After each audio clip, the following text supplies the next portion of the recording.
হে তরুণ যুবকেরা, হে আমার বন্ধুরা, হযরতে আদম নবীকে জান্নাত থেকে নামানো হয়েছিল শ্রীলঙ্কায় সিংহলে। এই ভারতবর্ষের জমিনে যারা মুসলমানদের কথা বলে, মুসলমানদের ভারত থেকে তাড়িয়ে দাও। হে তরুণ যুবকেরা, হে আমার মুরব্বিয়ানেরা, শুনে রেখে দিন, মুসলমানরা কোথা থেকে উড়ে এসে জুড়ে বসে না যে মুসলমানদের তাড়িয়ে দেবেন। এই মুসলমানরা এদেশেই জন্ম আর এই দেশেই মৃত্যু হবেন। প্রতিদিন এই দেশের মাটিকে 5 বার করে মুসলমানরা চুমু খায়, আর এই দেশের মাটিটা হলো মুসলমানদের বাপের সম্পত্তি। যদি বলেন এটা কেমন করেন, শুনে রেখে দেন, জেনে রেখে দেন, পৃথিবীর প্রথম ব্যক্তি তিনি হলেন হযরতে আদম আলাইহিস সালাম। তাকে আমরা প্রথম পিতা বলি, আমাদের আদি পিতা বলি, আমাদের প্রথম নবী। সেই হযরতে আদম নবী মানুষ সৃষ্টি হওয়ার আগে সবচেয়ে প্রথম আদম নবীকে সৃষ্টি করা হয়েছিল। আর আদম নবীকে প্রথমে এই ভারতবর্ষের তৎকালীন যুগে অখণ্ড ভারত, সিংহল ভারতবর্ষের শ্রীলঙ্কায় হযরতে আদম নবীকে পাঠানো হয়েছিল। এই আদম নবী ভারতবর্ষে প্রথম এসেছিলেন, তাই মুসলমানদের বাপের জায়গা হলো এই ভারতবর্ষ। এটা আমাদের বিশ্বাস, এটা আমাদের বিশ্বাস। আর আজকাল তো মোটামুটি সুপ্রিম কোর্টের রায় পর্যন্ত বিশ্বাসে মাঝে মাঝে হয়, কথা ঠিক না? মানে বিশ্বাস থাকলেই রায় হয়ে যাবে। এখন আর এভিডেন্স, আইন, হ্যাঁ, আর যা যুগ জামানা পড়েছে, সুপ্রিম কোর্টের বিচারপতি আর কি করবে? যদি একটু হক কথা বলে তাকে আবার অন্য অ্যাডভোকেট জুতো ছুড়ছে, দেখেছেন তো নাকি? আখেরি জামানা, পরিস্থিতি খুব খারাপ। তবে আমার আল্লাহর কৌশল বোঝা বড় দায়। আমার আল্লাহ বলছে, এ দুনিয়ার মানুষ শোনো, তোমরা যতই চক্রান্ত করো, আমি আল্লাহ হলাম সবচেয়ে বড় কৌশলকারী। জোরে বলুন সুবহানাল্লাহ। ওয়া মাকারু ওয়া মাকারাল্লাহু ওয়াল্লাহু খায়রুল মাকিরিন। আল্লাহ রাব্বুল আলামিন কোরআন মাজিদে বলেছেন, হে দুনিয়ার মানুষ, তোমরা যতই চক্রান্ত করো, আমি আল্লাহর কৌশল সবচেয়ে উপরে।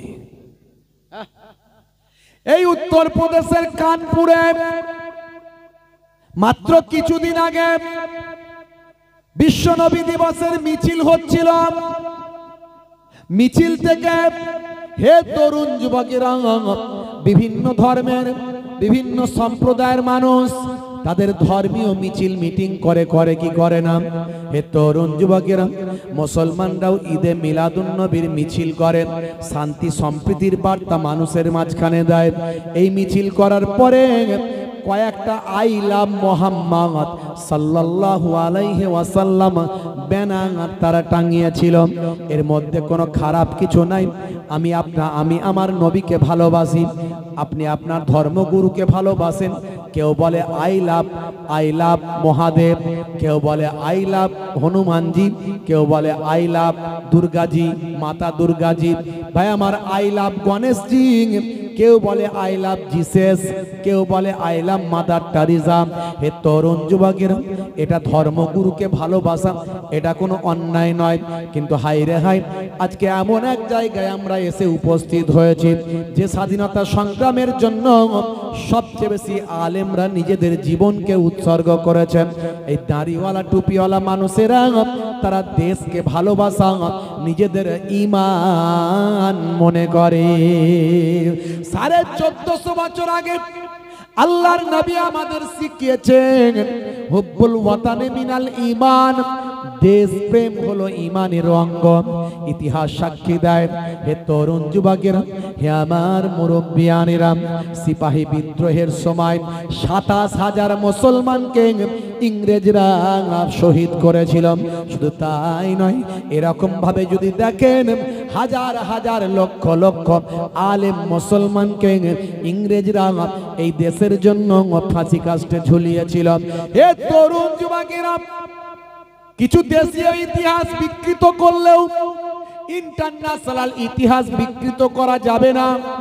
আজও দিল্লির ইন্ডিয়া গেটে চলে যান, ইন্ডিয়া গেটে যদি আপনি গিয়ে দেখেন ভাই আমার তরুণ যুবকেরা 93,000 স্বাধীনতা সংগ্রামীদের ভাই আমার নাম সেখানে খোদাই করে লেখা আছে, যারা এই দেশের জন্য নিজেদের জীবনকে উৎসর্গ করেছেন। আমি সেখানে গিয়েও দেখে এসেছি ইন্ডিয়া গেটে এই 93,000 স্বাধীনতা সংগ্রামী শহীদদের নামের ভিতরে প্রায় 63,000 কম বেশি মুসলমান বিপ্লবী শহীদদের নামটা সেখানে লেখা আছে। মুসলমানদের অবদান ইতিহাস অস্বীকার করতে পারবে না। মোল্লাদের ভালো লাগে না, মোল্লাদের ভালো লাগে না, বলে এপিজে আব্দুল কালাম লোকটা ভালো ছিল। তো ওটা তো মোল্লাই ছিল রে বাবু। এপিজে আব্দুল কালাম কি মোল্লা ছিল না? মোল্লাই ছিল, তাহলে মোল্লাদের ভালো লাগে না? হ্যাঁ, লড়াই কিন্তু হিন্দু মুসলমানের নয়, লড়াই খ্রিস্টান জৈন বৌদ্ধের লড়াই নয়, লড়াই হচ্ছে এক শ্রেণীর সাম্প্রদায়িক একটা দল বেরিয়েছে, সেই দল মুসলমানদের বিরুদ্ধে শুধু নয় সংবিধানের বিরুদ্ধে লড়াই করছে তারা। আর সংবিধানকে বাঁচিয়ে রাখা শুধু মুসলমানদের দায়িত্ব নয়, এটা সবাইয়ের দায়িত্ব। হে তরুণ যুবকেরা, এই উত্তরপ্রদেশের জমিনে যারা আই লাভ মুহাম্মদ সাল্লাল্লাহু আলাইহি ওয়াসাল্লাম ব্যানার টাঙিয়েছিল, সেই ব্যানারকে পুড়িয়ে ফেলা হয়েছে, সেই ব্যানারকে অপমানিত করা হয়েছে। যারা প্রতিবাদ করেছিল তাদেরকে মারা হয়েছে, আঘাত করা হয়েছে, তাদেরকে জেলে দেওয়া হয়েছে, এমনকি তাদের ঘরবাড়িগুলো অনেকের বুলডোজার দিয়ে ভাঙা হয়েছে। হে উত্তরপ্রদেশের যোগীজি, আমি আপনার কাছে বলতে চাই, আপনি কটা নবীর ব্যানার ছিঁড়ে ফেলবেন, পুড়িয়ে দেবেন? সারা ভারতবর্ষে তাকিয়ে দেখুন, সারা পৃথিবীতে তাকিয়ে দেখুন, কোটি কোটি আই লাভ মুহাম্মদ সাল্লাল্লাহু আলাইহি ওয়াসাল্লাম ব্যানার পৃথিবীর মানুষের দেওয়ালে দেওয়ালে, ঘরে নগর সগরে তারা টাঙিয়েছে। শুধু তাই নয়, মুসলমান সারা পৃথিবীতে 200 কোটি কম করে মুসলমান আছে, আরো কয়েকশো কোটি মানুষ যারা নবীকে ভালোবাসে, প্রত্যেকের হৃদয়ের ভিতর আই লাভ মুহাম্মদ সাল্লাল্লাহু আলাইহি ওয়াসাল্লাম লিপিবদ্ধ হয়ে গেছে। যত আঘাত করবে মুসলমান তত নবী নবী করবে। কথা ঠিক না বল? মুছে দিতে পারবে না, মুছে দিতে পারবে না। নবীর গোলামরা নবীর মহাব্বতে ব্যানার টাঙিয়েছে বলে তাদের মেরেছো, জেল খাটিয়েছো, আঘাত করেছো, বুলডোজার চালিয়েছো। আল্লাহ বলছে আমি কত বড় কৌশলকারী, তোরা কি চক্রান্ত করবি? দেখ, একটা বড় মোল্লাকে তোদের কাছে পাঠাচ্ছি, বড় মোল্লা। এই আফগানিস্তান থেকে একটা বড় মোল্লা এসেছিল না, শুনে জোরে বলে নাম কি? আফগানিস্তানের বিদেশ মন্ত্রী মোল্লা আমির খান মুত্তাকি এসেছিল উত্তরপ্রদেশে, গিয়েছিল দেওবন্দ মাদ্রাসায় এবং আগ্রা থেকে শুরু করে আরো অনেক জায়গায়। যে যোগীজি ভাই আমার নবীর গোলামদের উপর অত্যাচার করেছে, সেই যোগীজি ওই আমির খান মুত্তাকি নবীর গোলামকে সম্মান রেসপেক্ট করে প্রত্যেক জায়গায় ঘুরিয়ে ঘুরিয়ে ঘুরিয়ে দেখিয়েছে। আমার আল্লাহ বলছেন, যে নবীর গোলামকে তোরা মারলি, সেই নবীর গোলামকে তোরা আবার স্যালুট করবি। দেখেছে আল্লাহর কৌশল, আমার আল্লাহর কৌশল সবার উপরে। কিন্তু আমরা ভালো হতে পারছি না। আমরা যদি প্রকৃত আল্লাহওয়ালা হয়ে যেতাম, প্রকৃত যদি নবী প্রেমিক হয়ে যেতাম, আমাদের দিকে বাঁকা চোখে তাকানোর ক্ষমতা কারো ছিল না। কারণ নবীর গোলাম, নবীর গোলাম, নবী হলেন পৃথিবীর শ্রেষ্ঠ মহামানব। সেই নবীর গোলাম কখনো অন্যায় কাজ করে না, আর কোনো মানুষও তার সঙ্গে অন্যায় করতে পারে না যদি প্রকৃত নবীর গোলাম হয়। খাজা গরিব নামাজের সঙ্গে কেউ অন্যায় করতে পেরেছে? সবাই তাকে স্যালুট করতে হয়েছে। হ্যাঁ, বরফির আব্দুল কাদের জিলানী কেমন নবীর গোলাম? হ্যাঁ, কেউ অন্যায় করতে পেরেছে? যে নবী বরফির সাহেবের সঙ্গে বিয়াদবি করতে গেছে তাকে স্যালুট করে আসতে হয়েছে। মুজাদ্দিদুজ্জামান পীর আবু বকর সিদ্দিক রাহমাতুল্লাহ আলাইহি, আপনাদের দাদা হুজুর কেবলা, কেউ তার সঙ্গে বিয়াদবি করতে পেরেছে? যে করার চেষ্টা করেছে সে তাকে স্যালুট করে এসেছে। নবীর যদি গোলাম আমরা হয়ে যেতাম প্রকৃত, আমাদের অপমান করতে এসে তারা স্যালুট করে চলে যেত। কিন্তু দুর্ভাগ্য আমরা নবীর গোলাম ঠিক মতো হতে পারছি না। হে তরুণ যুবকেরা, আজ থেকে প্রতিজ্ঞা করো, শুধু ব্যানার টাঙালে হবে না, ব্যানারটা নিজের বুকে টাঙাতে হবে, মহাব্বতটা নবীর নিজের বুকেতে ঢোকাতে হবে। নামাজ পড়ো না, শুধু নবী নবী করলে হবে? নবী নামাজকে প্রতিষ্ঠা করার জন্য নিজের জীবন উৎসর্গ করেছে। কত সাহাবায়ে কেরামরা নিজেদের জীবন উৎসর্গ করেছে। নবীর সুন্নত তোমার মধ্যে নাই, শুধু নবী নবী করলে হবে না। নবীর সুন্নতকে বাস্তবায়িত করো, নবীর প্রেমকে নিজের অন্তরে বাস্তবায়িত করে। ব্যানার টাঙিয়েছো নিশ্চয় বাহ্যিক নবীর ভালোবাসা দেখিয়েছো, কিন্তু নিজের অন্তরের ভালোবাসাটা কোথায় যাবে? আজ থেকে প্রতিজ্ঞা করতে হবে যে আমি নামাজি হব, নবীর প্রেমিক হব, নবীর সুন্নত মেনে চলব। আর একটা কথা বলতে চাই, যারা ব্যানার টাঙিয়েছে তারা যদি ব্যানারের দেখভাল না করে, ব্যানার টাঙিয়ে যতটা নেকি সওয়াব কামিয়েছে, ওই ব্যানার আমি অনেক জায়গায় রাস্তাঘাটে দেখছি ব্যানার পুরানো হয়ে গেছে, ব্যানার ছিঁড়ে যাচ্ছে, ব্যানার খুলে যাচ্ছে। ওই ব্যানার যদি রাস্তায় পড়ে থাকে, ওই ব্যানারে যদি লোকে অপমান করে, বেয়াদবি করে, মনে রাখবেন যতটা সওয়াব নেকি হয়েছে তার থেকে 1000 গুণ বেশি গুনাহ হয়ে যাবে, গুনাহে কবিরা হয়ে যাবে। যে ব্যানারগুলো ছিঁড়ে গেছে, পাড়ায় পাড়ায়, নগরে নগরে, শহরে শহরে, গ্রামের দায়িত্বে আছে, জলসা কমিটির দায়িত্বে আছে, বিভিন্ন ক্লাবের দায়িত্বে আছে, প্রত্যেকের দায়িত্ব নিয়ে ব্যানারগুলোকে খুলতে হবে।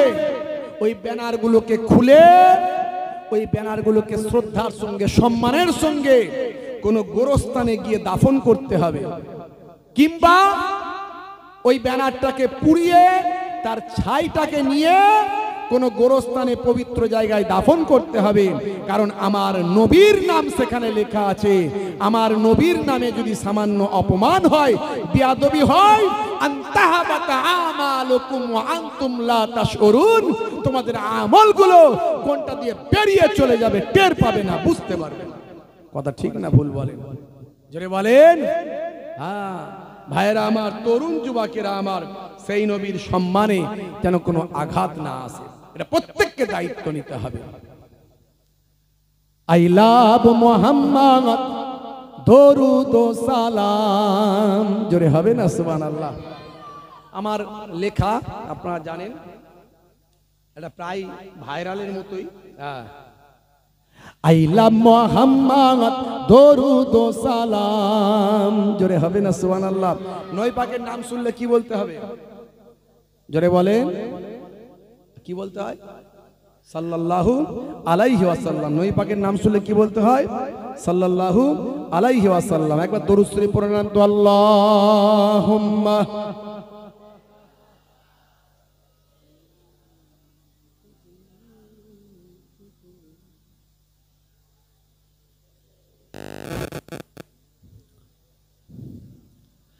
আইলা মুহাম্মদ, দরুদ ও সালাম, আইলা মুহাম্মদ, দরুদ ও সালাম, তুমি যে মনিব আমার, আমি যে গোলাম, জোরে হবে না?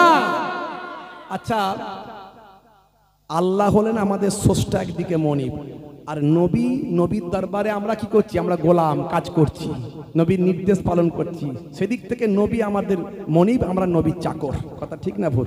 নবীর গোলাম। অনেকে মনে করছে শুধু আল্লাহই মনিব। আল্লাহর মনিব ব্যাখ্যা আলাদা, নবীর মনিব ব্যাখ্যা আলাদা।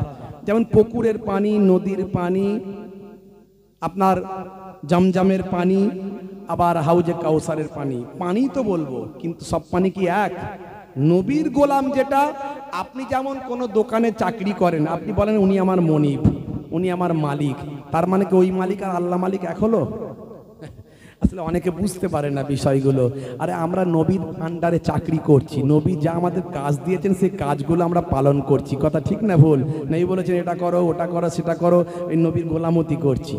এই জন্য এখানে লিখেছি, একটু ভাঙাচোরা কবি তো, আর কবির ভাবনায় আসে এগুলো কথাগুলো, অত ওইভাবে ডিফিকাল্ট নিয়ে কথা বলি না, বুঝতে পারছেন? হ্যাঁ, এই যে আগের যেটা কবি একটা লিখেছিলেন, জান্নাত চাই না জাহান্নামও চাই না। আরে জাহান্নাম চাই না বললে ঈমান থাকবে? জান্নাত চাই না বললে ঈমান থাকবে? আর এটা কবিদের কবিতা। নবীকে যদি পেয়ে যায় আবার কিসের জান্নাত কিসের জাহান্নাম? কথা ঠিক না বল? হ্যাঁ হ্যাঁ। তুমি যে মনিব আমার, আমি যে গোলাম, জোরে হবে না? জোরে হবে না? আইলা মুহাম্মদ দরুদ সালাম, আইলা মুহাম্মদ দরুদ সালাম। তুমি যে মনিব আমার, আমি যে গোলাম। তুমি যে মনিব আমার, আমি যে গোলাম। তোমারই ব্যানার দেখো ছিঁড়ে ফেলেছে, কত আশিকের দেখো জুলুম করেছে। তোমারই ব্যানার দেখো ছিঁড়ে ফেলেছে, কত আশিকের দেখো জুলুম করেছে। না জেনে না বুঝে অন্যায় করেছে, না জেনে না বুঝে অন্যায় করেছে। তোমার আশিকদের ইশক জেগেছে, জোরে হবে না? আইলা মুহাম্মদ দরুদ সালাম, আইলা মুহাম্মদ দরুদ সালাম। তুমি যে মনিব আমার, আমি যে গোলাম। তুমি যে মনিব আমার, আমি যে গোলাম। ও গো নবী দয়াময় ক্ষমা করো, ওরা তোমায় চেনে না, রহম করো। ও গো নবী দয়াময় ক্ষমা করো, ওরা তোমায় চেনে না, রহম করো। তুমি কত দয়াবান, তুমি কত মেহেরবান, তুমি কত দয়াবান, তুমি কত মেহেরবান। মাইকেল জ্যাকসনও চিনেছিল। আইলা মুহাম্মদ দরুদ সালাম, আইলা মুহাম্মদ দরুদ সালাম। তুমি যে মনিব আমার, আমি যে গোলাম। তুমি যে মনিব আমার, আমি যে গোলাম। এক ছিল নারী কাঁটা দিত, নবীজির হাঁটার পথে একজন মহিলা কাঁটা বিছিয়ে দিত নবীকে কষ্ট দেওয়ার জন্য, দেখেছেন? আর আমার নবীর আহা। এক ছিল নারী কাঁটা দিত, ও গো নবী তোমার কষ্ট হতো। এক ছিল নারী কাঁটা দিত, ও গো নবী তোমার কষ্ট হতো। একদিন বিমারে ওই নারী পড়িলেন, একদিন বিমারে ওই নারী পড়িলেন। তুমি তাকে দেখিতে গেলে ওগো, হাই হাই নবী মুগ্ধ সবাই, হাই হাই নবী মুগ্ধ সবাই। ওই নারী মানের সাদটা যে পায়, জোরে হবে না? কি নবী আখলাক দেখিয়েছে। ওই নারী অসুস্থ বিছানায় পড়ে আছে, নবী আমার দেখতে গেছে, অবাক ওই নারী, আহা ইমানদার হয়েছে। আইলা মুহাম্মদ দরুদ সালাম, আইলা মুহাম্মদ দরুদ সালাম। তুমি যে মনিব আমার, আমি যে গোলাম। তুমি যে মনিব আমার, আমি যে গোলাম। ও গো নবী আমারে কবুল করো, স্বপ্নেতে কখনো দেখা দিও। ও গো নবী আমারে কবুল করো, স্বপ্নেতে কখনো দেখা দিও। কবরের ঘরে একবার এসো, কবরের ঘরে একবার এসো। কায়ামতে হুসাইনের চিনে নিয়ম। আইলা মুহাম্মদ দরুদ সালাম, আইলা মুহাম্মদ দরুদ সালাম। তুমি যে মনিব আমার, আমি যে গোলাম। তুমি যে মনিব আমার, আমি যে গোলাম। আল্লাহুম্মা সাল্লি আলা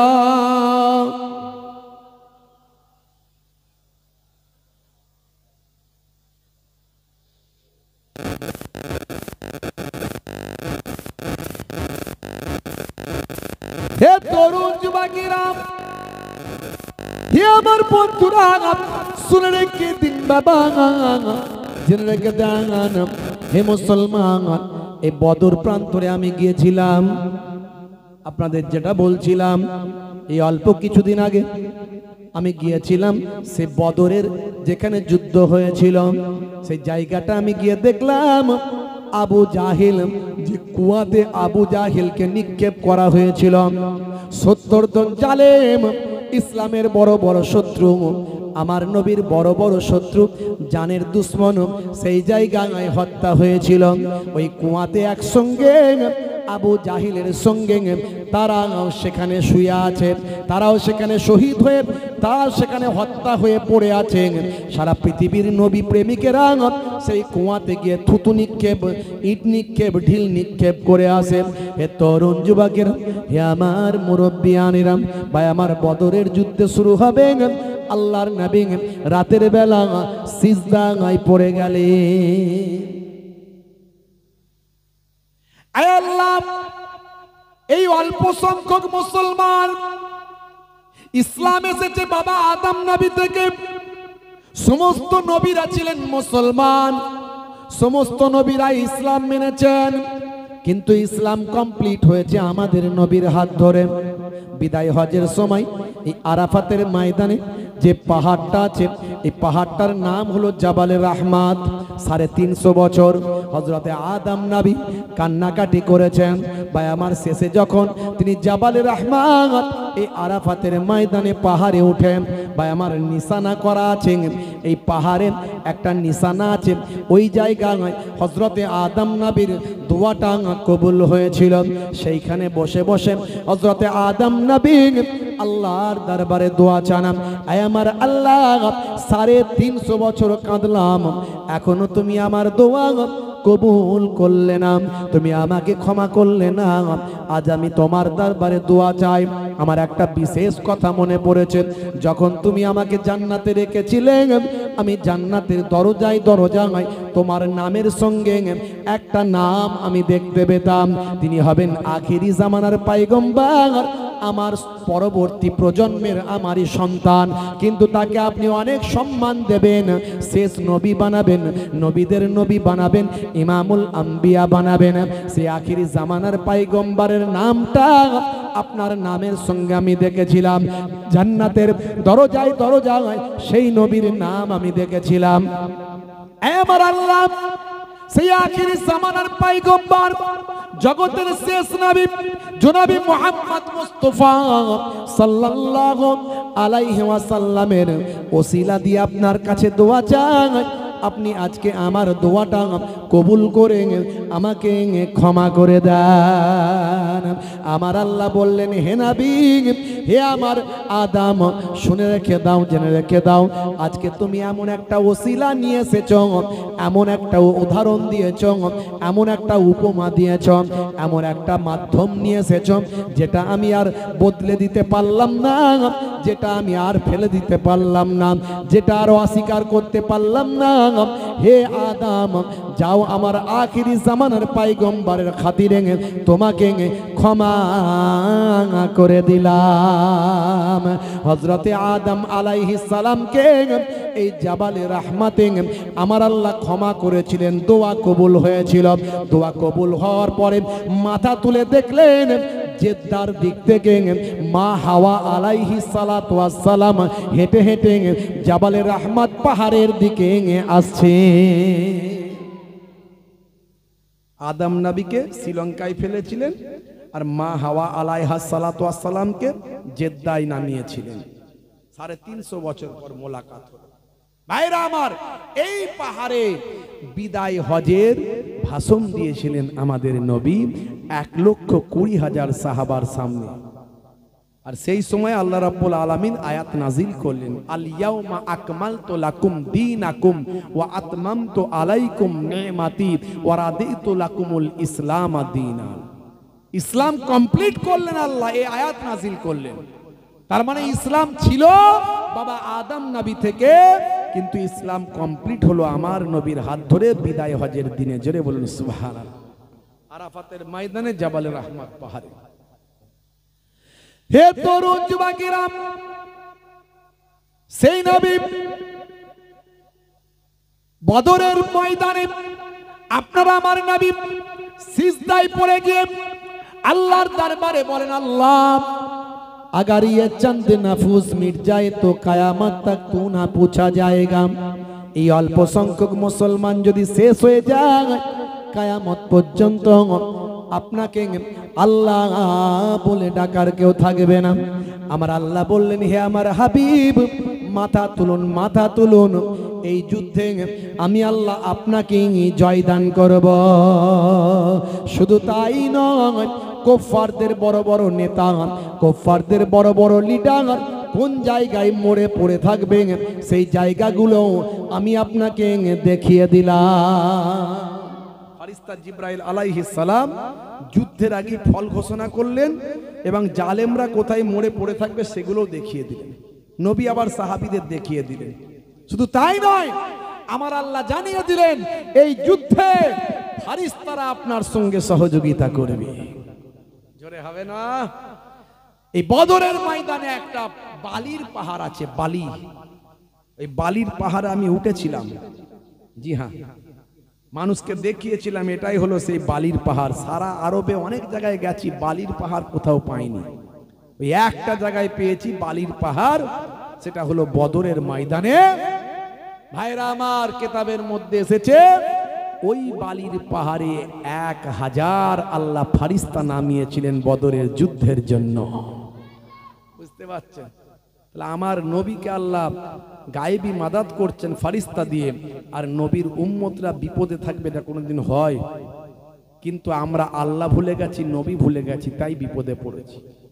না হলে বিপদে পড়তাম না। একটু হে তরুণ যুবকেরা, হে আমার মুরব্বিয়ানেরা, 70 জন বড় বড় কুরাইশদের সরদার নেতা, তারা এই বদরের ময়দানে হত্যা হয়ে গেল, মারা গেল। কুরাইশদের বড় রাগ হলো, ক্ষোভ হলো। বাবা, হে তরুণ যুবকেরা, হে আমার মুরব্বিয়ানেরা, শুনে রেখে দিন বাবা, জেনে রেখে দেন, আল্লাহর নবীর একজন চাচা যান ছিলেন, ভাই আমার, বীর যোদ্ধা, বীর সৈনিক। তার নাম হলো হযরতে হামজা রাদিয়াল্লাহু তাআলা আনহু। এই হামজা রাদিয়াল্লাহু তাআলা আনহু তিনি এমন একজন যোদ্ধা, প্রবীণ বয়স অনেক বটে, কিন্তু সিংহ সম ক্ষমতা আল্লাহ তাকে দিয়েছিলেন। হে তরুণ যুবকেরা, হে আমার মুরব্বিয়ানেরা, শুনে রেখে দিন বাবা, জেনে রেখে দেন, হিন্দার একজন গোলাম ছিল, ভাই আমার, হাবসি দেশের, আবিসিনিয়া হাবসি দেশের গোলাম। তার নাম হলো ওয়াহাসি। হিন্দার একজন গোলাম ছিল। হ্যাঁ, আবু সুফিয়ানের স্ত্রী হিন্দা, তার একজন গোলাম ছিল। হে তরুণ যুবকেরা, হিন্দা বলল, বদরের যুদ্ধে মানে প্রথম যুদ্ধে আমার বাপ, চাচা, দাদা, ভাই, এ বড় বড় নেতারা সব ওই যুদ্ধে মারা গেছে। সে এতটাই ক্ষিপ্ত হলো, রাগান্বিত হলো, সে তার ওই শক্তিশালী হাবসি গোলামকে বলল, হে আমার গোলাম, তুমি তো মুক্তি পেতে চাও। তৎকালীন যুগে এখন যেমন বাজারে গরু ছাগল বিক্রি হয়, তখনকার যুগে মানুষ বিক্রি হতো, আর এই হাবসি গোলামরা অনেক শক্তিশালী হতো। হে তরুণ যুবকেরা, হে আমার মুরব্বিয়ানেরা, শুনে রেখে দিন বাবা, জেনে রেখে দেন মুসলমান, এমন সময় দেখতে পাওয়া যায় এই হিন্দা ওই গোলামকে বলেছিল, ভাই আমার, ওয়াহাসি গোলাম যে অন্যের আন্ডারে ছিল, তাকে বলেছিল, তুমি তো অনেক শক্তিশালী, তুমি মুক্তি পেতে চাও, আমি তার কাছ থেকে তোমাকে মুক্তি করে দেব। যদি আজকে তুমি, এই যে যুদ্ধ শুরু হবে, এই ওহদের যুদ্ধে যদি তিনজনের মধ্যে যে কোনো একজনকে যদি তুমি শহীদ করতে পারো তাহলে তোমাকে মুক্তি দান করা হবে। শুধু তাই নয়, শুনে রেখে দাও, আমি হিন্দা আমার শরীরে যত অলংকার আছে সেই অলংকার তোমাকে দিয়ে দেওয়া হবে। বিখ্যাত শক্তিশালী দীর্ঘদেহী ভাই আমার এই লড়াকু যোদ্ধা ওয়াহশী চিন্তা করলো, হায় রে হায়, আমি যদি মুক্তি পাই তাহলে আমার কপাল খুলে যাবে। আমি তো গোলাম, আমাকে এরা কত অত্যাচার করে, কত কটু কথা বলে। আর আমারই বন্ধু হযরতে বেলাল সে ইসলাম গ্রহণ করে সে আজকে আজাদ, কত সম্মান তার, সে কত ইজ্জত, তাকে মুসলমানরা কত সম্মান করে, সে সব জায়গায় তাদের কাছে বসতে পারে, তাদের আলোচনা গল্প গুজবে থাকতে পারে, তাদের মধ্যে কথা কথোপকথন বাক্যালাপ করতে পারে। আর আমি এক গোলাম, এই কুফারেরা আমার মনিবেরা আমাকে কাছে বসতে দেয় না, আমাকে গোলামের মতো মনে করে, চাকর মনে করে, আমাকে দূরে দূরে রাখে, কটু কথা বলে, ভাষা খারাপ করে। যাক, আমি বাবা যদি গোলামি থেকে মুক্তি পাই আমার জীবন ধন্য হবে। ভাইরা আমার, তার মুসলমানদের সঙ্গে কুফারদের সঙ্গে কোনো লেনা দেনা কিছু ছিল না, কিন্তু সে বড় শক্তিশালী লোক ছিল ওয়াহশী। হে তরুণ যুবকেরা, আমি একটু নবী প্রেমের কথা শুধু বলছি। মুসলমান কেমন নবীর প্রতি প্রেম ভালোবাসা রাখতে হবে, এই ওয়াহশীর কথা বলতে গিয়ে একটু আলোচনা করে দিচ্ছি। হে তরুণ যুবকেরা, হে আমার মুরব্বিয়ানেরা, শুনে রেখে দিন বাবা, জেনে রেখে দিন বাবা। এমন সময় ভাই আমার ওয়াহশী প্রতিজ্ঞাবদ্ধ হলো, হিন্দার সঙ্গে প্রতিজ্ঞাবদ্ধ হলো, আমি আপনার কথা রাখবো, আপনি আপনার কথা রাখবেন। ভাই আমার আবিসিনিয়া থেকে একটা ভাই আমার নিজের শক্তিশালী একটা বল্লাম নিয়ে এসেছিল, সে নিজে হাতে করে ওই বল্লামটা সব জায়গায় নিয়ে ঘুরে বেড়াতো। হে তরুণ যুবকেরা, ওহুদের যুদ্ধে গেল, একটাই টার্গেট, তাকে হিন্দা বলেছিল, হয় মুহাম্মদ আরবি সাল্লাল্লাহু আলাইহি ওয়াসাল্লামকে তুমি হত্যা করবে, যদি তাকে যদি না পারো শেরে খোদা আলী মুর্তজা কারামাল্লাহু ওয়াজহুকে হত্যা করবে। আর তাকে যদি না পারো, 3 নাম্বার তোমাকে টার্গেট দিলাম, নবীর চাচা হযরতে হামজাকে তুমি হত্যা করবে। ওয়াহশী চিন্তা করলাম, নবী মুহাম্মদ আরবিকে তো হত্যা করতে পারবো না সাল্লাল্লাহু আলাইহি ওয়াসাল্লাম, কারণ নবীর সঙ্গে তো অনেক নবীর সাহাবীরা সঙ্গে থাকে, নবীর গায়ে টাচ করতে গেলে সাহাবীরা নিজেদের জীবনটা উৎসর্গ করবে, সেই নবীর কাছাকাছি যাবার ক্ষমতা আমি ওয়াহশীর হবে না। হে তরুণ যুবকেরা, 2 নাম্বার চিন্তা করলো, হযরতে আলীকে মারতে পারবো কিনা। চিন্তা করলো, হাই রে হাই, হযরতে আলীর সামনে যাওয়া মানে আজরাইল ফারিস্তার সঙ্গে মুলাকাত করা, না না না না, হযরতে আলীর সঙ্গে পেরে উঠতে পারবো না। তাহলে একমাত্র রাস্তা রইল ওই সিংহ সম প্রবীণ ওই যোদ্ধা, নাম হলো হযরতে হামজা রাদিয়াল্লাহু তাআলা আনহু। এই হামজা রাদিয়াল্লাহু তাআলা আনহুর একটা দুর্বলতা ওয়াহশী জানতো। ওয়াহশী চিন্তা করলে একটা দুর্বলতা আছে হযরতে হামজার। কি দুর্বলতা? না, হযরতে হামজা এমনি প্রবীণ মানুষ, কিন্তু অনেক শক্তিশালী, সিংহ সমতার ক্ষমতা, কিন্তু যখন যুদ্ধ করেন তখন সামনে তাকিয়ে যুদ্ধ করেন, আশপাশে কি হচ্ছে অত লক্ষ্য রাখেন না। এটা হলো হযরতে হামজা রাদিয়াল্লাহু তাআলা আনহুর একটা দুর্বলতা, ওয়াহশী জানতো। তাই ঠিক করলো, আমি পারলে হযরতে হামজাকে হত্যা করতে পারবো।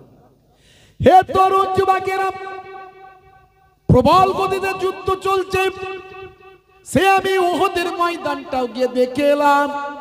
হে তরুণ যুবকেরা, আল্লাহর নবীর সামান্য একটা কথার অবজ্ঞা করার জন্য যে 50 জন তীরন্দাজকে আল্লাহর নবী ওই গিরিতে দাঁড় করিয়েছিলেন পাহাড়ের উপর, যুদ্ধে জয় হোক পরাজয় হোক, তোমরা ওই গিরিপথ কখনো ছাড়বে না, ওই পাহাড় থেকে নামবে না, 50 জন তীরন্দাজ তোমরা দাঁড়িয়ে থাকবেন, কোনোভাবে জালেমরা যাতে ঘুরে না আসতে পারেন। হে তরুণ যুবকেরা, প্রথম তবকায় যুদ্ধে জয়লাভ মুসলমানদের হলো, কিন্তু আল্লাহর নবীর কথা তারা ভুলে গেল। মনে করলো যুদ্ধে তো জয় হয়ে গিয়েছে, ওই 50 জন তীরন্দাজ পাহাড় থেকে গিরিপথ ছেড়ে দিল। আর সে সময় হযরতে খালিদ বিন ওয়ালিদ তিনি ঈমান কবুল করেননি। তখন মুসলমানদের নেতা ছিলেন না, বরং তিনি কুফফারদের নেতা ছিলেন। হযরতে খালিদ বিন ওয়ালিদ তিনি ভীষণ প্রথম থেকেই তিনি একজন মেধা এবং একজন ভাই আমার উচ্চ মেধা সম্পন্ন এবং পরিকল্পনাকারী এবং ভবিষ্যৎ প্রণয়নকারী এবং দূরদৃষ্টি সম্পন্ন সুমেধা সম্পন্ন শক্তিশালী বীর যোদ্ধা ছিলেন। সেই সময় তিনি পেছন দিক থেকে ঘুরে এসে মুসলমানদের উপর নতুন কায়দায় ঝাঁপিয়ে পড়ে 70 জন মুসলমান সাহাবী সেদিন শহীদ হয়েছিল। হে তরুণ যুবকেরা, হযরতে হামজাকে প্রথম থেকেই টার্গেট করেছিল ওয়াহাশী। ওয়াহাশী হলো এমন একজন যোদ্ধা, সে কারো সঙ্গে যুদ্ধ তেমন করতো না। ভাই আমার যুদ্ধের ময়দানে একটা টার্গেট করে নিত, যাকে টার্গেট করত তাকে কেবল আঘাত করত, অন্য কারো সঙ্গে তার কোনো লেনা দেনা ছিল না। হযরতে হামজাকে দেখলো যে 3 জন কুফফারে কুরাইশ, বড় বড় কুরাইশদের বড় বড় সরদার নেতা জালেমদের হযরতে হামজা কচু কাটা করছেন। ওয়াহাশী আস্তে আস্তে আড়াল করে এদিক ওদিক সামলে ম্যানেজ করে ওই তার আবিসিনিয়ার সেই বিখ্যাত ভাই আমার ওই যে আপনার হাবসি, ওই বললাম একটু লাফিয়ে যত শক্তি ছিল ভাই আমার বড় 2-3টে নিঃশ্বাস নিয়ে হযরতে হামজা রাদিয়াল্লাহু তাআলা আনহুর দিকে নিক্ষেপ করলো। আর তার এতটাই লক্ষ্য তীক্ষ্ণ ছিল যে হযরত হামজা রাদিয়াল্লাহু তাআলা আনহু ওয়াহাশীর আঘাতে শহীদ হয়ে গেলেন। ইন্না লিল্লাহি ওয়া ইন্না ইলাইহি রাজিউন। আল্লাহর নবী খুব কষ্ট পেয়েছিলেন এই যুদ্ধে, বুঝতে পারছেন। নবী পাকের হেলমেটে আঘাত লেগেছিল, দান মোবারক শহীদ হয়েছিল। এই ঘটনা আপনাদের জানা আছে। ওয়াইস কুরুনি হুজুর তিনি সেই ইরাকের জমিন থেকে কুর্ন শহর থেকে যখন জানতে পারলেন আমার নবীর দান মোবারক শহীদ হয়েছে, হযরত ওয়াইস কুরুনি হুজুর নিজের দাঁতগুলো ভাঙতে শুরু করেছিলেন। কোন দাঁত ভেঙেছে চিন্তা করে সব কটা দাঁতই তিনি ভেঙে ফেলেছিলেন। নবীর জামানা পেয়েছিলেন, কিন্তু মা অসুস্থ ছিলেন বলে হযরত ওয়াইস কুরুনি হুজুর নবী পাকের দিদার করতে পারেননি, তাই নবী পাকের সাহাবী হতে পারেননি, কিন্তু আফজাল তাবেঈ হয়েছিলেন। জোরে বলুন সুবহানাল্লাহ। আল্লাহর নবীর সাহাবীদের দিদার পেয়েছিলেন এবং আল্লাহর নবী হযরত ওয়াইস কুরুনির পরিচয় সাহাবীদের হযরত আলী মুর্তজা এবং আবু বকর হযরত ওমর ফারুককে দিয়েছিলেন। ওয়াইস কুরুনির সিম্পটম গুলো বলেছিলেন এবং বলেছিলেন ওয়াইস কুরুনি যদি দোয়া করে ছাগলের পাল পরিমাণ যে গায়ে পোশাক যে লোম থাকে, এই লোম পরিমাণ সওয়াব, লোম পরিমাণ গুনাহ মাফ ওয়াইস কুরুনির দোয়াতে আমার আল্লাহ আমার উম্মতের কবুল করে নেবেন। এবং নিজের গায়ের জুব্বাটা ওয়াইস কুরুনি হুজুরের জন্য আল্লাহর নবী পাঠিয়েছিলেন। হযরত ওমর ফারুক, হযরত আলী মুর্তজা হুজুর নিয়ে এসেছিলেন। তো সেই কত কষ্টের দিন নবী আমার গেছে ইসলামকে টিকিয়ে রাখার জন্য, নামাজকে টিকিয়ে রাখার জন্য, যাতে কোরআনকে টিকিয়ে রাখার জন্য, মসজিদ মাদ্রাসা টিকিয়ে রাখার জন্য, ঈমানকে টিকিয়ে রাখার জন্য। কিন্তু বড় দুঃখ লাগে আজকে মুসলমান, আজকে আমরা ঈমানের বিষয়ে চিন্তা করি না। আমরা কাটা খাই না গোটা খাই, ও নিয়ে ভাবার দরকার আমাদের নাই। দেখবেন মনজানিস, মিয়ামোর, যে সমস্ত বাজারে দোকানগুলো হয়েছে মিষ্টির স্পেশাল সুন্দর মিষ্টির দোকান, ওখানে আবার চিকেনের সব কিছু পাওয়া যায়। আবার একটা মুফতি সাহেবের একটা বোর্ড টাঙানো থাকে, হালাল চিকেন। কে ফতোয়া দিচ্ছে একটা মুফতি সাহেবের নাম লেখা থাকে। ও মুফতি কোথাকারের মুফতি কে জানে, কোথায় বাড়ি, সেও অরিজিনাল ঠিক জানে কি জানে না কোনো ঠিক নাই। ওই মনজানিস, মিয়ামোর, ওই যে সমস্ত দোকানগুলোতে টাঙানো থাকে হালাল বলে। আর মুসলমানের ছেলে দাড়িওয়ালা টুপিওয়ালা নামাজি হাজি সাহেব, গাজী সাহেব, সুফি সাহেব, মৌলানা সাহেব, মুফতি সাহেব, ও যাচ্ছে ফটাফট বলছে ওটা হালাল, অসুবিধা নাই। চিকেনের বিভিন্ন রকম মেটেরিয়ালগুলো, খাবারগুলো কিনছে আর খাচ্ছে। ও জানে না যে অরিজিনাল কতটা সত্যি হালাল, তো কে হালালটা করেছে, কেমন করে করেছে, হ্যাঁ একবারও চিন্তা করলো না। আমি উমরা হজ করে ফিরে আসছি ভাই, বুঝতে পারছেন। আরো সাধারণ মানুষ তো হজে যাচ্ছে, অনেক উমরা হজ করতে যাচ্ছে, আল্লাহ কবুল করে নিয়েছে, নবীর ডাক এসেছে, আল্লাহর ডাক এসে চলে গেছে। তার সেই ঈমানের আমলে কতটা সম্পূর্ণ হয়েছে এখন সাধারণ মানুষ বোঝা মুশকিল।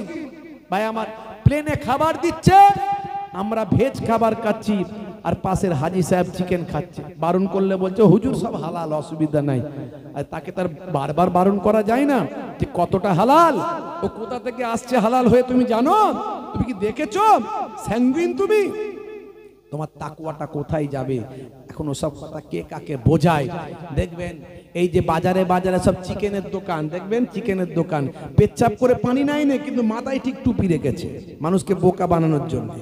ও পেচ্ছাপ করে পানি নাই নে, চিকেনের দোকানদার মুরগিওয়ালা, ও পেচ্ছাপ করে পানি নাই নে, দাড়ি নাই কিন্তু মাথায় টুপিটা রেখেছে। কারণ মুসলমানরা এসে বলে ওই মাথায় টুপি আছে, মার হালাল কোনো অসুবিধা নাই। আর ও পায়ে করে ধরছে, ফাট করে কাটছে, পায়ে করে ধরছে, ফাট করে কাটছে। ও বেঁচে থাকতে থাকতে ও খাল এখনো মরে নে, এখনো আর রুহ বেরিয়ে যায়নি, তারাই খালপোষ করে ফেললো। ও হালাল, অসুবিধা নাই। ওই মুসলমানের সুফি সাহেব, দরবেশ সাহেব, হাজি সাহেব, মৌলানা সাহেব, মুফতি সাহেবকে খাবা খাপ কিনচান নিয়ে চলে আসছে। তাকওয়াটা কোথায় যাচ্ছে? হ্যাঁ, এই জন্য তো জাবানের দোয়া কবুল হতে চায় না আমাদের, বুঝতে পারছেন? আমাদের জাবানের দোয়া ওই জন্য কবুল হতে চায় না। হে তরুণ যুবকেরা, হে আমার বন্ধুরা, শুনে রেখে দিন বাবা, জেনে রেখে দেন হে মুসলমান, শুনে রেখে দিন, জেনে রেখে দেন। দেখতে দেখতে 8টা বছর কেটে গেল। আল্লাহর নবী, আল্লাহর রাসূল মক্কা জয় করলেন বাবা বিনা যুদ্ধে। আল্লাহর নবীর সাহাবী অনেক বেড়ে গেল। হে তরুণ যুবকেরা, নবী আমার যখন মক্কা বিজয় করলেন 8ম হিজরিতে, আল্লাহর নবী, আল্লাহর রাসূল মক্কা বিজয়ের পর সবাইকে আমভাবে ক্ষমা করেছিলেন। মক্কার মানুষদের সবাইকে আমভাবে ক্ষমা করেছিলেন, কিন্তু 5 জন নারী আর 6 জন পুরুষের উপর আল্লাহর নবী ফতোয়া দিয়েছিলেন তাদেরকে কতল করে দাও। 5 জন নারী আর 6 জন পুরুষ, যারা এত বড় ইসলামের দুশমন ছিল, আল্লাহর নবী তাদেরকে ক্ষমা করেননি, সবাইকে ক্ষমা করেছিলেন, আম ক্ষমা। কিন্তু এই 6 জনকে তোমরা কতল করে দাও, এ হলো সবচেয়ে বড় জালেম, এদের আমি ক্ষমা করি না। তার মধ্যে হিন্দা ছিল, তার মধ্যে ওয়াহাশির নাম ছিল। হে তরুণ যুবকেরা, হে আমার মুরব্বিয়ানেরা, ওয়াহাসি পালিয়ে গিয়েছিল। সে মদিনার পাশাপাশি তাদের একটা গোত্রে এসে থেকেছিল, নিজে মাথা চাপা দিয়ে ঘুরে বেড়াতো যাতে মুসলমানরা ওয়াহাসিকে না চিনে নেয়। হে যুবকেরা, শুনে রেখে দেন, একদিন আল্লাহর নবীর সামনে এসে হাজির হলো, মাথাটা চাপা দিয়ে, চোখটা চাপা দিয়ে, মাথাটা মুখটা চাপা দিয়ে, কেউ যাতে চিনতে না পারে। আল্লাহর নবীর সামনে এসে, দয়ার নবীর সামনে এসে বসে বলেন, ইয়া রাসূলুল্লাহ, হাবিবাল্লাহ, আপনি দয়ার নবী, মায়ার নবী, রাহমাতুল লিল আলামিন, আমি ওয়াহাশির কি ক্ষমা হবে না? আমি ইমানদার হতে চাই, আমি মুসলমান হতে চাই। আল্লাহর নবী বললেন, হে ওয়াহাসি, তুমি মুসলমান হতে চাও, তুমি কালেমা পড়তে চাও, তোমার ক্ষমা হয়ে যাবে। জোরে হবে না? দেখেছেন আমার নবী কি রহমত, কি দয়ার নবী। ইন্নাল ইসলামা ইয়াহদিমু মাকানা কাবলাহু ওয়া ইন্নাল হিজরাতা তাহদিমু মাকানা কাবলাহা ওয়া ইন্নাল হজ্জা ইয়াহদিমু মাকানা কাবলাহু। इस्लाम मिटा देता है अगले गुनाहों को, हिजरत मिटा देता है अगले गुनाहों को, हज मिटा देता है अगले गुनाहों को। हजरत वाहिसी, हे तरुण जुबकेरा, আল্লাহর নবীর সামনে এসে নবীর হাতে কালেমা পড়ে ইমানদার হয়ে যায়। আল্লাহর নবী বললেন, হে ওয়াসি, তুমি তো আমার চাচা জানকে হত্যা করেছিলে, শহীদ করেছিলে। ওয়াসি মাথাটা নিচু করে, চোখ পড়া পানি, বুক পড়া বেদনা নিয়ে বলেছিল, ইয়া রাসূলুল্লাহ, হাবিবাল্লাহ, আমি জাহেলিয়াতার কারণে, আমি জাহেলি হওয়া, জাহেলি যুগের কারণে, জিহালাতের কারণে, মূর্খতার কারণে আমি বুঝতে পারি না আমি আপনার চাচা জানকে হত্যা করেছি। ইয়া রাসূলুল্লাহ, হাবিবাল্লাহ, তবে আমি প্রতিজ্ঞা করছি যে বললাম দিয়ে ইসলামের একজন উৎকৃষ্ট মানুষকে আমি হত্যা, শহীদ করেছি, সেই বললাম দিয়ে ইসলামের একজন নিকৃষ্ট মানুষকে আমি হত্যা করব। আল্লাহর নবী বললেন, কিভাবে হত্যা করেছ? হে তরুণ যুবকেরা, কিভাবে আমার চাচা জানকে শহীদ করেছো হাসিব? তুমি জানো না, ছোট্টবেলায় জন্মের আগে আমি আমার পিতাকে হারিয়েছি, 6 বছর বয়সে আমি আমার আম্মা জানকে হারিয়েছি। যাদের ছত্র ছায়ায় আমি লালিত পালিত হয়েছি, তাদের মধ্যে একজন হলেন আমার প্রিয়তম চাচা জান হযরতে হামজা রাদিয়াল্লাহু তাআলা আনহু, যিনি আমাকে ছায়া দিয়েছেন, যিনি আমাকে সব সময় চোখের মধ্যে রাখতেন, যিনি আমাকে সব সময় জালেমদের ভিতর থেকে আমাকে বাঁচানোর চেষ্টা করছেন। সেই হযরতে হামজাকে তুমি শহীদ করেছো। হে অহাসিং, তুমি কেমন করে আমার চাচা জানকে শহীদ করেছো একবার শোনাও। হে তরুণ যুবকেরা, ওয়াসির চোখ পড়া পানি বলতে শুরু করলেন কিভাবে তিনি তার চাচা জানকে শহীদ করেছেন। হিন্দার নির্দেশে মুক্ত হওয়ার, আজাদ হওয়ার নেশা আমার মাথায় চেপে গেল। আমি সব সময় চিন্তা করতাম যে হে তরুণ যুবকেরা, ওয়াসি সব সময় ভাবতো আমার বন্ধু বেলাল সে কেমন আজাদ হয়ে ঘুরে বেড়াচ্ছেন, তার মধ্যে কোনো বা আমার গোলামির বেরি তার পায়েতে নাই, সে আজাদ অবস্থায় থাকছেন, কত সম্মান সে পাচ্ছেন, সে একবারে নিশ্চিন্তে ঘুরে বেড়াচ্ছেন। আর আমি হলাম গোলাম, আমি গোলামের মধ্যে আছি, গোলামের বেরি আমার পায়েতে আটকে আছেন। আমিও যদি আজাদ হয়ে যাই, আমারও সংসার হবে, আমারও সুন্দর একটা জীবন হবে। এই চিন্তায় আমি বিভোর ছিলাম। সেই সময় আমি অফার পেলাম, যদি 3 জনের ভিতরে একজনকে হত্যা করি তাহলে আমাকে আজাদ করে দেওয়া হবে। আমি ঠিক করলাম হযরতে হামজা সিংহ সম আপনার চাচাজিকে আমি শহীদ করলাম।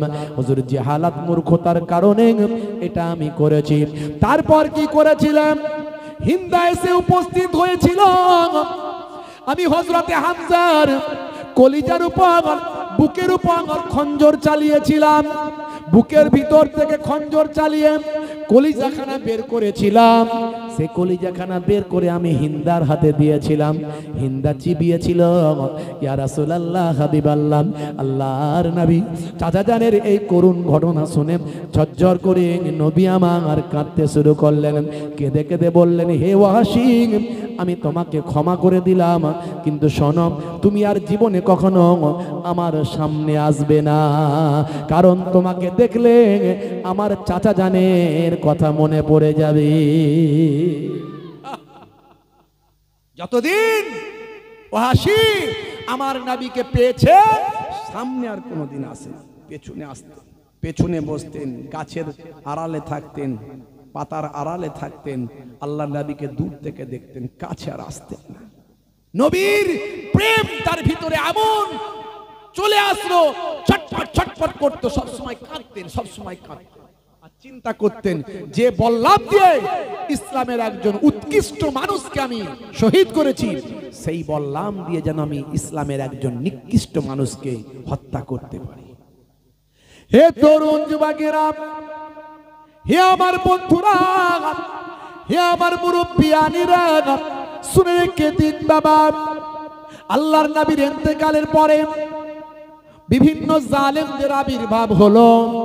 হে তরুণ যুবকেরা, হে আমার মুরব্বিয়ানিরা, আল্লাহর নবীর ইন্তেকালের পরে অনেক জালেমদের আবির্ভাব হয়েছিল। হযরতে আবু বকর সিদ্দিক রাদিয়াল্লাহু তাআলা আনহুর যোগ্য নেতৃত্বে সমস্ত জালেমদের প্রতিহত তিনি করেছিলেন। তার মধ্যে একটা হলো ভণ্ড নবীর আবির্ভাব। মুসাইলামা কাজ্জাব আল্লাহর নবীর জামানা থেকেই তার বহিঃপ্রকাশ হয়েছিল। সে তার ভক্তদের বিভিন্নভাবে ট্রেনিং দিয়েছিল, এতটাই কঠোর বানিয়েছিল। হে তরুণ যুবকেরা, তার ভক্তটাও কিন্তু ভীষণ কঠোরভাবে ভাই আমার মুসাইলামা কাজ্জাবকে তারা নবী বলে মেনে নিয়েছিল। হে তরুণ যুবকের, খুবই সংক্ষেপ করে বলি, একসময় আল্লাহর নবীর সাহাবী হযরতে আবু বকর সিদ্দিক রাদিয়াল্লাহু তাআলা আনহু এই মুসাইলামা কাজ্জাব, যার বিশাল বড় একটা সৈন্যবাহিনী ছিল, বিশাল শক্তি সঞ্চয় করেছিল, সেই শক্তিকে ধূলিসাৎ করার জন্য, মুসাইলামা কাজ্জাবকে পদোন্নত করার জন্য, মুসাইলামা কাজ্জাবকে ভাই আমার ভস্মী করে দেওয়ার জন্য, ধ্বংস করার জন্য, হযরতে আবু বকর সিদ্দিক ইসলামকে জিন্দা রাখার জন্য, ইসলামের দুশমন ইসলামকে মিটিয়ে দিতে চায়, আমার নবীর বড় শত্রু মুসাইলামা কাজ্জাবকে প্রতিহত করার জন্য হযরতে খালিদ বিন ওয়ালিদ, যে ইসলামের আজকে বড় শক্তি, সাইফুল্লাহ আল্লাহর তরবারি উপাধি পেয়েছেন, সেই হযরতে খালিদ বিন ওয়ালিদ জীবনে 150 খানা যুদ্ধ করেছিলেন, জীবনে একটা যুদ্ধেও কখনো তিনি পরাজিত হন না। যে হযরতে খালিদ বিন ওয়ালিদের নেতৃত্বে মুসাইলামা কাজ্জাবকে প্রতিহত করার জন্য আবু বকর সিদ্দিক হুজুর রাদিয়াল্লাহু তাআলা আনহু পাঠিয়ে দিলেন, যাও মুসাইলামা কাজ্জাবকে প্রতিহত করো। অনেক শক্তি সঞ্চয় করে ফেলেছে, সে ইসলামকে ধ্বংস করার চক্রান্তে নেমেছে, আমার নবীর নাম ইজ্জতকে মিটিয়ে দিতে চেষ্টা করছে, তাকে প্রতিহত করো। হে তরুণ যুবকেরা, ভয়ঙ্কর যুদ্ধ হলো, মারাত্মক যুদ্ধ। মুসাইলামা কাজ্জাব তার ভক্তদের এমন ভাবে ট্রেনিং দিয়েছিল, তাদের ঈমানের শক্তি অনেক বেড়ে গিয়েছিল, তারা সত্যি ভাবতো মুসাইলামা কাজ্জাব একজন নবী এবং এই নবীকে বাঁচানো আমাদের জন্য দায়িত্ব। এইভাবে তাদের মধ্যে একটা ঈমানী শক্তি জাজবা তৈরি হয়েছিল।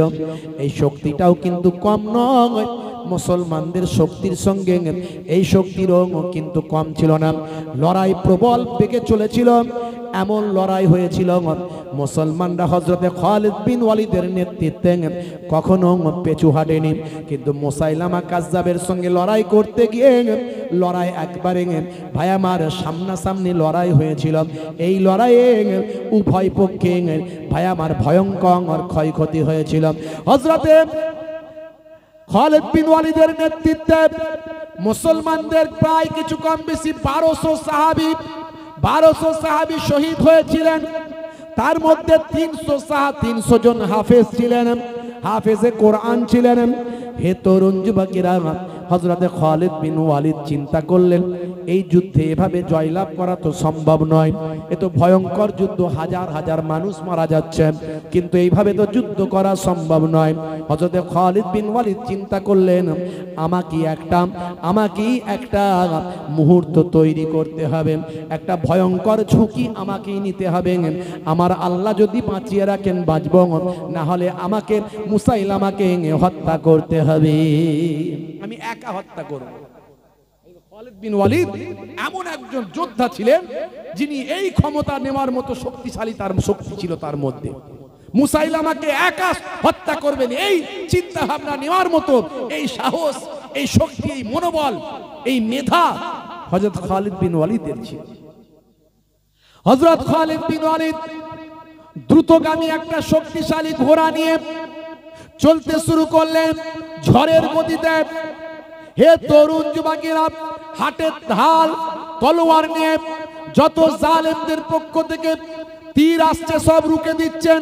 হে তরুণ যুবকেরা, হে আমার মুরব্বিয়ানেরা, শুনে রেখে দিন বাবা, জেনে রেখে দিন বাবা, একজন বড় যোদ্ধা ভাই আমার কুফফারদের মুসাইলামা বিন কাজ্জাবদের, একজন মুসাইলামা কাজ্জাবদের বড় যোদ্ধা যখন হযরতে খালিদ বিন ওয়ালিদের দিকে একটা বড় বল্লাম উঁচিয়ে আসছে ঘোড়াতে সাওয়ার তাকে শহীদ করার জন্য, সেই সময় মুসলমানদের ভিতর থেকে একটা ভাই আমার তীরন্দাজ তীর নিক্ষেপ করে ওই বাবা মুসাইলামা কাজ্জাবের বড় যোদ্ধার গলায় নিক্ষেপ করল, সঙ্গে সঙ্গে সে মাটিতে লুটিয়ে পড়ল।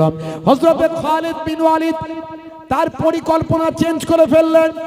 তিনি ভাই আমার সঙ্গে সঙ্গে তীর দিয়ে যুদ্ধ করা, তলোয়ার যুদ্ধ করা বাদ দিয়ে সঙ্গে সঙ্গে তার পড়ে যাওয়া ওই যে বললাম সেটাকে কুড়িয়ে নিলেন। কুড়িয়ে নিয়ে ঘোড়ার উপর থেকে ভাই আমার লাফিয়ে উঠলেন এবং সকলের মাথার উপর দিয়ে ঘিরে থাকা মুসাইলামা কাজ্জাবের দিকে বাতাসের গতিতে কয়েকটা দম নিয়ে সেই বড় ভাই আমার বললামটা ছুঁড়ে দিলেন। কিন্তু অল্পের জন্য মুসাইলামা কাজ্জাব বেঁচে গেল, তার বডিগার্ড তার সঙ্গে যে ছিল সে সেখানে পড়ল, মারা গেল। এই ঘটনা মুসাইলামা কাজ্জাবের ভিতকে নড়িয়ে দিয়েছিল, তাদের মনোবলকে ধ্বংস করেছিল। মুসাইলামা কাজ্জাব সেখান থেকে তার সঙ্গীদের নিয়ে ছুটতে শুরু করলো। তার ভিড়, তার মনোবল, তার শক্তি শেষ হয়ে গেল। ভাই আমার ছুটে গিয়ে একটা বাউন্ডারি প্রাচীরের ভিতর তারা ঢুকে বলল এবং মৃত্যু ভয় তাদেরকে আঁকড়ে ধরলো।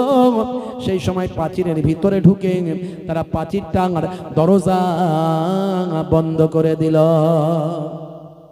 এদিকে ওয়াহশী, তার একটাই টার্গেট, একটাই লক্ষ্য, একটাই টার্গেট, যে কুফার, আমি ইসলামের সবচেয়ে বড় মাপের ব্যক্তিকে আমি যে শহীদ করেছি, এখন সেই বললাম দিয়ে মুসলমানদের সবচেয়ে নিকৃষ্ট ব্যক্তিকে আমি হত্যা করতে চাই। তার একটাই টার্গেট, বুঝতে পারছি বন্ধুরা আমার, তরুণ যুবকেরা আমার, ওয়াহশীর মনে সব সময় যন্ত্রণা। যতদিন নবী হায়াতে ছিলেন ততদিন আমাকে মুখ দেখাননি, আমি তার মুখ দেখিনি, আমি ইসলাম বুঝতাম না, আমি নবী চিনতাম না, আমি নবীর চাচা জানকে আমি হত্যা করেছি। সারাটা জীবন ধরে আমি কষ্ট পেয়েছি। আহারে, আজকেই আমার সুযোগ এসেছে মুসলমানদের মধ্যে থেকে দাঁড়িয়ে আর ইমানদারদের সবচেয়ে বড় শত্রু, নবীর সবচেয়ে বড় শত্রু, ইসলামের সবচেয়ে নিকৃষ্ট ব্যক্তি ওই মুসাইলামা কাজ্জাবকে হত্যা করে সেদিনের বদলা নেবার সুযোগ এসেছে। আজকে আমি এই সুযোগ ছাড়বো না। হে তরুণ যুবকেরা, হে আমার মুরব্বিয়ানেরা, ওই ভাই আমার প্রাচীরকে টপকে গিয়ে দরজা খুলে ফেলা হলো। বিভিন্ন কৌশল করে ভাই আমার দরজা ভেঙে সেখান থেকে মুসলমানেরা ঢুকলো। মুসলমান নবীর সাহাবীরা ঢুকে হযরতে ওয়াহশী তাকে টার্গেট করলেন মুসাইলামা কাজ্জাবকে হত্যা করার। শেষে অবশেষে বিভিন্ন সবাইয়ের মাঝখান থেকে, চোখের আড়াল থেকে তার তীক্ষ্ণ মেধা আর তীক্ষ্ণ নজরকে কাজে লাগিয়ে আর ওই ভাই আমার হাবশী সেই ক্ষমতা সম্পন্ন বল্লামকে সামনে নিয়ে সকলের মাঝখান থেকে একটা জাম্পিং করে লাফিয়ে মাথার উপরে অনেকটা ফুট উঠে গেলেন। উঠে গিয়ে ওপর থেকে সকলের মাথার উপর দিয়ে ভেদ করে মুসাইলামা কাজ্জাবকে তিনি হত্যা করলেন। হে তরুণ যুবকেরা, ইসলামের বড় শত্রু যারা নবীর শান ইজ্জতকে নষ্ট করতে চায়, ইসলামের বড় শত্রু ভাইরা আমার, ইসলামকে ধ্বংস করে দিতে চায়, যাদের হাতে মুসলমানদের অনেক রক্ত লেগে আছে, নবীর সাহাবীদের অনেক রক্ত লেগে আছে। হযরতে ওয়াহশী যখন এই জালেমকে হত্যা করলেন, এই অপরাধীকে হত্যা করলেন, করে সেই বল্লামটাকে আকাশের দিকে তুললেন, তুলে বললেন কতালতু খায়রান নাস, কতালতু খায়রান নাস আর কতালতু শাররান নাস। আমি হত্যা করেছি এর আগে একজন ভালো মানুষকে এর আগে আমি হত্যা করেছি। আজকে আমি সর্বনিকৃষ্ট একজন মানুষকে আমি হত্যা করলাম। হে তরুণ যুবকেরা, সেই ওয়াহশী যতদিন বেঁচে ছিলেন ততদিন তিনি শান্তিতে থাকতে পারেননি, অনেক কষ্ট পেয়েছেন, তার দুঃখ যন্ত্রণা অনেক ছিল। আল্লাহর নবী তাকে সামনে বসতে দেননি, পেছনে বসো বাবা, আমার সামনে তুমি আসবে না। এই যে তাকে আঘাত কষ্ট পেয়েছেন সারাটা জীবন, তার কিছুটা মুসাইলামাকে হত্যা করে কিছুটা ঠান্ডা হয়েছিল। কিন্তু হযরতে ওয়াহশী অনেক হায়াত পেয়েছিলেন, কিন্তু আল্লাহর নবীর সামনাসামনি বসা হয়নি, নবী তার সামনাসামনি নেয়নি, এর জন্য বড় তার কষ্ট হয়েছিল। হে তরুণ যুবকেরা, হে আমার মুরব্বিয়ানেরা, হযরতে ওয়াহশী বলেন আমি তারপর থেকে আমি মদিনা শরীফে থাকতাম না, আমি নবী পাকের রওজা মোবারকে যেতাম না। আমার মনে বড় কষ্ট হতো, আহারে আমি আমার নবী পাকের কলিজার টুকরা চাচা জানকে আমি নিজে হাতে শহীদ করেছি। হে তরুণ যুবকেরা, হযরতে ওয়াহশী তিনি আর মদিনা শরীফে থাকতেন না, তিনি চলে গিয়েছিলেন তার দেশের বাড়ি, সেইখানে তিনি থাকতেন। এমন সময় এই যুদ্ধের পরে হযরতে ওয়াহশী স্বপ্নের মধ্যে দেখছেন আল্লাহর নবীর সঙ্গে দেখা হয়েছে। আল্লাহর নবী বলছেন, ওয়াহশী তুমি আমার পেছনে কেন, তুমি আমার সামনে এসো। যত দুঃখ যন্ত্রণা আমার হৃদয়ে ছিল, তুমি ইসলামের একজন নিকৃষ্ট জালেমকে হত্যা করে সেটা ঠান্ডা করে দিয়েছ। ভাইরা আমার, তরুণ যুবকেরা আমার, হযরতে ওয়াসি কেমন নবী প্রেম ছিলেন। আপনি বলবেন যুদ্ধের ওয়াজ করছেন হুজুর। ভাই আমার, যুদ্ধের মধ্যে খারাপ কিছু থাকে না। যুদ্ধ অন্যায়কে প্রতিহত করে। যুদ্ধ সব ধর্মের মধ্যে আছে। আপনি যদি জিসাসের ধর্ম যদি দেখেন, সেখানেও যুদ্ধের কথা পাবেন। আপনি যদি মহাভারত রামায়ণ মহাভারত পড়েন, সেই অর্জুনের কথা যদি পড়েন, সেখানে দেখবেন অর্জুনকে যুদ্ধের কথা বলা হচ্ছে। যুদ্ধটা খারাপ নয়। যুদ্ধ মানে অন্যায়ের বিরুদ্ধে প্রতিহত করা। এই যুদ্ধ মানে মনের যুদ্ধ হয়। এই যুদ্ধ মানে হাত দিয়ে যুদ্ধ হয়। এই যুদ্ধ মানে মুখ দিয়ে যুদ্ধ হয়। পরিবেশ, স্থানকাল, পাত্র অনুযায়ী যুগে যুগে যুদ্ধ হয়েছে, এখনো যুদ্ধ চলছে। লড়াই বিভিন্ন পদ্ধতিতে হয়। আইনের লড়াই হয়, কলমের লড়াই হয়, মুখের লড়াই হয়, হাতের লড়াই হয়, তলোয়ারের লড়াই হয়, আবার বর্তমানে বোম বারুদের লড়াই হয়। কথা ঠিক না ভুল? তবে লড়াইটা করতে হবে অন্যায়ের বিপক্ষে, ন্যায়ের পক্ষে। সেই লড়াইয়ে আল্লাহর মাদাদ থাকবে। কথা ঠিক না ভুল? বন্ধুরা আমার, তরুণ যুবকেরা আমার, কেমন নবী প্রেম ছিল, কেমন তাদের মধ্যে নবী প্রেম ছিল, সাহাবীদের মধ্যে নবী প্রেম ছিল। আমি একটা নবী প্রেমিকের উদাহরণ আপনাদের মাঝখানে দিলাম, যে অনেক ওয়াজ করেছে, বিজ্ঞান ভার্সেস ইসলাম, অনেক বড় বড় অথার পণ্ডিতদের আলোচনা করেছি, নায়ক গায়ক খেলোয়াড় প্লেয়ারদের আলোচনা করেছি। আজ আমি সে আলোচনা করিনি। আজ এই নবী প্রেমের কথা বললাম। নবী প্রেম শুধু মুখে দেখালে হয় না, দুটো ব্যানার টাঙিয়ে দিলে হয় না। নবী প্রেম অন্তরে দরকার। সারাটা জীবন হযরতে ওয়াসি আল্লাহর নবীর সামনে আসতেন না। কেমন নবী প্রেম ছিল, তার হৃদয়টাকে কুড়ে কুড়ে খেয়েছিল। আমি যাব না সামনে, নবী আমাকে যেতে বারণ করেছে। কি প্রেম, কি মহাব্বত! সব সময় নবীর প্রেমকে অন্তরে নিয়ে জ্বালিয়ে রাখতেন। আর আজকে আমরা মুসলমান সেই নবীর প্রেম ভুলে গেছি। আমরা দুটো ব্যানার টাঙ্গিয়ে দিই, বছর একবার জলসা করে দিই, মিলাদুন নবীতে চাঁদা দিয়ে দিই, ভাবি যে নবীর হক আদায় হয়ে গেছে। অথচ আমরা সেই নবীর একটা সুন্নতকে ঠিকভাবে মান্যতা দিতে পারছি না, পালন করতে পারছি না। আমরা বেনামাজি হয়ে যাচ্ছি, নামাজ পড়ছি না। এই জন্য আজকে আমাদের এত বিপদ মুসিবত আসছে। ভাইরা আমার, আজ থেকে প্রতিজ্ঞা করুন নামাজ ছাড়বেন না। বলুন ইনশাআল্লাহ। আজ থেকে প্রতিজ্ঞা করুন নামাজ ছাড়বেন না। যে নবী নামাজকে প্রতিষ্ঠা করার জন্য আল্লাহর নবীর ৭০ জন সাহাবী ওহদের ময়দানে শহীদ হলেন। হযরত হামজাকে শহীদ হতে হয়েছে, বড় বড় সাহাবীদের শহীদ হতে হয়েছে সেই নামাজকে কায়েম করার জন্য। আমার নবীর সঙ্গে কুফফারদের কোনো শত্রুতা ছিল না। কুফফারেরা আমার নবীকে বড় ভালোবাসতো, মানতো, বলেছিল যে তুমি এই সব ছেড়ে দাও, তুমি কি চাইবে বলো, সুন্দরী স্ত্রী চাও সেটাও দেব, বড় নেতা হতে চাও নেতা বানিয়ে দেব, ধনী হতে চাও ধন দৌলত দিয়ে দেব। আমার নবী বলেছিলেন আমি দায়িত্ব পেয়েছি, আল্লাহ আমাকে দায়িত্ব দিয়েছেন, সমাজ থেকে অন্যায়কে দূরীভূত করতে হবে, সমাজ থেকে কুসংস্কার দূর করতে হবে, আল্লাহ যে এক সেটা প্রচার করতে হবে। যাকে তাকে খোদা বললে হবে না, সেটা আমাকে প্রচার করতে হবে। কে মানলো কে মানলো না সেটা পরের ব্যাপার, আমি ঘাট ধরে জোর করে মানাচ্ছি না, আমাকে এটা প্রচার করতে হবে। তোমরা আমার প্রচারে বাধা দিচ্ছ, তোমরা আমার প্রচারে বাধা দিচ্ছ। আল্লাহর নবীকে বলা হয়েছিল যা চাইবে সেটা দেব। আল্লাহর নবী বলেছিলেন যদি আমার এক হাতে সূর্য আর এক হাতে চন্দ্র দেওয়া হয় তবু আমি আল্লাহর একত্ববাদের প্রচার বন্ধ করব না। দেখেছেন সেই নবীর কত কষ্ট করেছেন। আজকে প্রতিজ্ঞা করুন নবীকে ভালোবাসা দেখাতে গেলে আমাদের নামাজি হতে হবে। নামাজি হয়ে যান, গায়েবী মাদাত পাবেন। নবীর সুন্নতওয়ালা হয়ে যান, গায়েবী মাদাত পাবেন। বলুন ইনশাআল্লাহ। আল্লাহ আমাদের কবুল করেন। বলুন আল্লাহুম্মা আমিন। বলুন আল্লাহুম্মা আমিন। ভাইয়েরা আমার, অনেক আলোচনা ছিল, একটু নবী প্রেমের আলোচনা আপনাদের কাছে আজকে করলাম। আজ থেকে নবী প্রেমকে আমাদের ভিতরে লালিত পালিত করুন। যে নবীর জন্য আমরা কলেমা পেয়েছি, নামাজ পেয়েছি, রোজা পেয়েছি, সেই নবীকে ভালোবাসুন। নবীকে ভালোবাসতে গেলে নামাজি হন, নবীকে ভালোবাসতে গেলে সুন্নতওয়ালা হন। অনেক সুন্নতের কথা আমি বলেছি, ইন্টারনেট খুঁজলে 20-25 হাজার বক্তব্য আমার পাবেন। আমি অনেক সুন্নতের কথা বলেছি, তবে আজকে আমি একটা সুন্নতের কথা বলবো। কবরে গেলে কোনো সুন্নত দেখা যাবে না, যত সুন্নতের কথা আমি বলেছি। একটা সুন্নত দেখা যাবে, সেটা হলো মুখের দাড়ি। মুখের দাড়ি, অনেকে দাড়ি রাখতে লজ্জা পান, আমি বলবো লজ্জা পাবেন না। বড় রাখতে যদি অসুবিধা মনে হয় ছোটই রাখুন। এখন তো দাড়ি ফ্যাশন, বিরাট কোহলি দাঁড়িয়ে রেখেছে, হরভজন সিং দাঁড়িয়ে রেখেছে, লিওনেল মেসি দাঁড়িয়ে রেখেছে। ভাই আমার, বড় বড় অথার পণ্ডিত, নায়ক, গায়ক, খেলোয়াড়, প্লেয়ার, নেতা, মন্ত্রী দাঁড়িয়ে রেখেছে। আপনার কিসের লজ্জা? বড় রাখতে পারেন না, ছোট রাখুন। ইমানি শক্তি যেদিন বেড়ে যাবে সেদিন মুহিবুল্লাহ হুসাইনের থেকে বড় নারী হয়ে যাবে।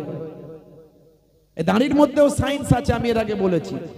অস্ট্রেলিয়ার ব্রিসবেন ইউনিভার্সিটি অফ কুইন্সল্যান্ড, সেখানে দাঁড়ি নিয়ে গবেষণা হয়েছিল যে ইসলামে দাঁড়ি রাখাটা বাধ্যতামূলক করা হয়েছে কেন। বড় বড় অথার পণ্ডিত, বড় বড় ভাই আমার যত ইসলামিক স্পিরিচুয়াল ব্যক্তিত্ব আছে তারা সব দাঁড়ি রাখে, কারণটা কি? তারা দাঁড়ি নিয়ে গবেষণা করে দেখছে সূর্য থেকে একটা অতি বেগুনি রশ্মি পৃথিবীর মাটিতে আসে, যেটা মানুষের স্কিনে বড্ড ব্যাড ইফেক্ট তৈরি করে। যাদের মুখে দাড়ি আছে তাদের মুখটা ওই দাড়ির জন্য মুখটা ওই স্কিন ওই ইফেক্ট থেকে, অতি বেগুনি রশ্মির ইফেক্ট থেকে দাড়ির কারণে মুখটা অনেকটা নিষ্কৃতি পায়। জোরে বলুন সুবহানাল্লাহ। শুধু তাই নয়, এখানে আমাদের সবচেয়ে সূক্ষ্ম সূক্ষ্ম নার্ভগুলো আছে। বারবার যদি ব্লেড আর আপনার কি বলে খুর চালানো হয়, আমাদের এই নার্ভের সঙ্গে ব্রেনের, চোখের সব যোগাযোগ, এটা আমাদের স্বাস্থ্যের, ব্রেনের, চোখের ক্ষতি হতে পারে। এটা সায়েন্স বলছে, স্বাস্থ্য বিশেষজ্ঞরা বলছে। আরো অনেক ভাই আমার কারণ আছে। তাহলে দাড়ি রাখার মধ্যেও যুক্তি আছে, বিজ্ঞান আছে, বাস্তবতা আছে। আমি আপনাকে বলছি না যে খুব বড় বড় দাড়ি রাখবেন, যদিও সেই ইমানি শক্তি এখন না আসে, পরে আসে, পরে রাখবেন, কিন্তু এখন ছোট হলেও রাখুন। আজ মারা গেলে কাল দুদিন কবরে দেওয়ার পর মুনকার নাকির ফারিস্তা বলবে মান রব্বুকা, দেখতে পাবে মুখে নবীর সুন্নত বলে ছোট হলেও দাড়িটা রাখা, হতে পারে ওই দাড়িটাই হবে নাজাতের জারিয়া। জোরে হবে না ভাইরা আমার, তরুণ যুবকেরা আমার, মুরব্বিয়ানেরা আমার। যাই হোক, আপনাদের খেদমত থেকে বিদায় নেব। যাওয়ার আগে সেই নবী পাকের মহাব্বতে একটু দান সাদকা করুন বাপ।